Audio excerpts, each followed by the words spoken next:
Hello dear students, आप सभी का फिर से एक बार स्वागत है बेसिक बूस्टर क्लासेस में। गाइस, आज के लेक्चर में हम देखने जा रहे हैं स्ट्रेस डिस्ट्रीब्यूशन डायग्राम को कैसे ड्रॉ किया जाता है। तो जैसे कि आपको याद है, लास्ट लेक्चर में हमने देखा था कि जो ये अपना कॉलम होता है, इस पे कौन से तरीके के लोड एक्ट होते हैं और उनके कारण आने वाले स्ट्रेसेस।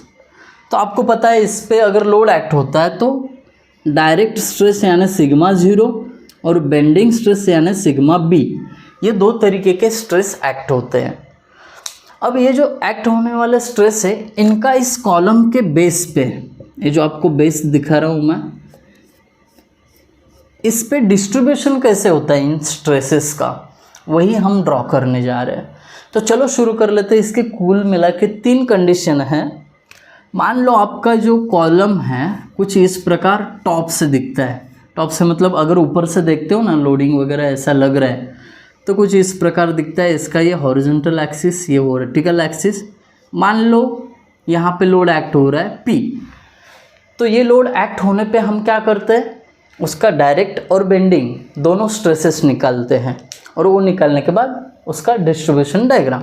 तो पहली केस है, मान लो इस कंडीशन में आपने डायरेक्ट स्ट्रेस और बेंडिंग स्ट्रेस दोनों की वैल्यू निकाली। तो उसमें क्या हुआ, जो डायरेक्ट स्ट्रेस है वो ज़्यादा आ गया, किससे, बेंडिंग स्ट्रेस से। तो उस केस में स्ट्रेस डिस्ट्रीब्यूशन डायग्राम कुछ इस प्रकार बनेगा। ठीक है। अब ये लाइन के नीचे जो डायग्राम बन रहा है, इसका मतलब इस कॉलम के बेस पे पूरा कॉम्प्रेशन है, और इसको कुछ इस प्रकार ड्रॉ करके दिखा सकते हैं। ए साइड जो होगा ये सिग्मा मिनिमम होगा और ये साइड सिग्मा मैक्स होगा। अब आप पूछोगे सर ये सिग्मा मिनिमम सिग्मा मैक्स पता नहीं है, टेंशन ना लो, लास्ट में मैं ये भी बता दूंगा। तो ये सिग्मा 0 और सिग्मा बी, इसमें से अगर सिग्मा 0 बड़ा होता है तो टोटल कॉम्प्रेशन होता है कॉलम के बेस पे, टोटल कॉम्प्रेशन ही होता है। अब दूसरी केस को लेके आते हैं।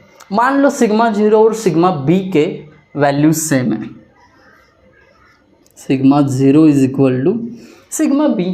अब इसमें क्या हुआ, दोनों का वैल्यू एक जैसा है, इसके कारण इसका स्ट्रेस डिस्ट्रीब्यूशन डायग्राम कुछ इस प्रकार बनेगा। इसका मतलब लाइन के नीचे ही है, तो यहाँ पे भी क्या हो जाएगा, टोटल कॉम्प्रेशन, कॉलम के बेस पे कॉम्प्रेसिव स्ट्रेस ही एक्ट हो जाएगा।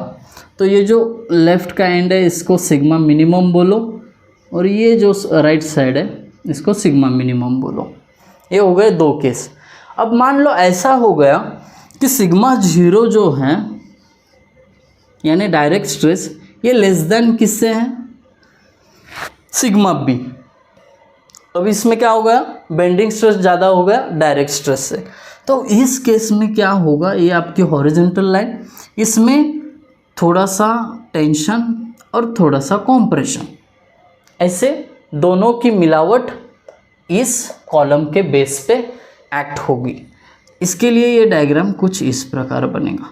ये देखिए यहाँ पे जो दिखा रहा हूँ ये टेंशन है और ये कॉम्प्रेशन है, ये साइड, इसको बोलते हैं सिग्मा मैक्स और इसको बोलते हैं सिग्मा मिनिमम।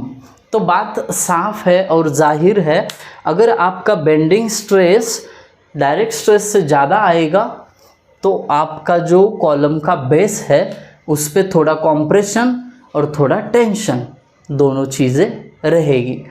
अब ये कॉन्सेप्ट हुआ स्ट्रेस डिस्ट्रीब्यूशन डायग्राम का। इसके बाद हमें कमेंट में पता चला था कि किसी को नो टेंशन कंडीशन का भी डेरिवेशन चाहिए। तो चलिए नो टेंशन कंडीशन जो है वो भी एक बार समझ लेते हैं। तो नो टेंशन कंडीशन मतलब क्या होती है, नो टेंशन कंडीशन का मतलब साफ साफ है कि कॉलम के बेस पे टेंशन नहीं होना चाहिए।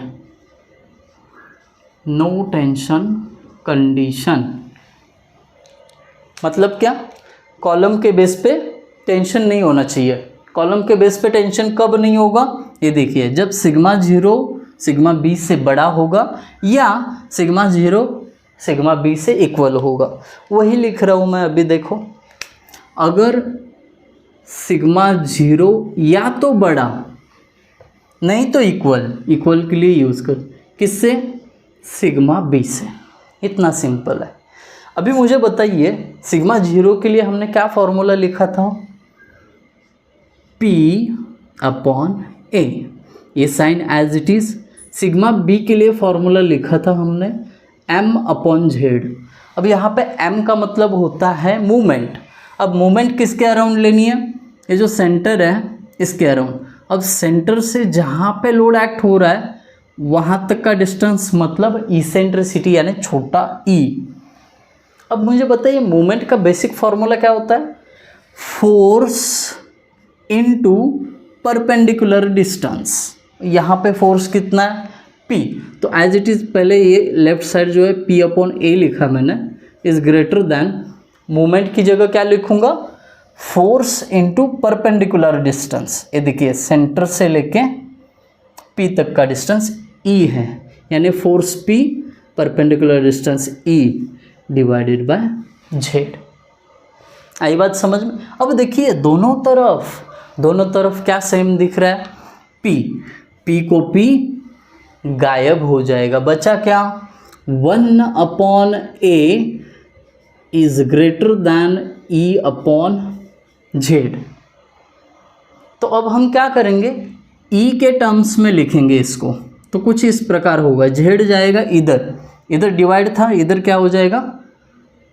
मल्टीप्लाई होगा, यानी डिनोमिनेटर का इधर न्यूमरेटर में जाके बैठेगा। 6/A which is greater than और इक्वल टू E। अगर मैं इसको ऐसा उल्टा लिखूं, E must be less than और इक्वल टू Z/A। तो यही है आपकी नो टेंशन कंडीशन। और इसका मतलब क्या निकलता है? इसका साफ मतलब ये निकलता है कि आपके कॉलम पे जो लोड एक्ट होगा उसकी eccentricity should be less than और इक्वल टू किसके? Z/A।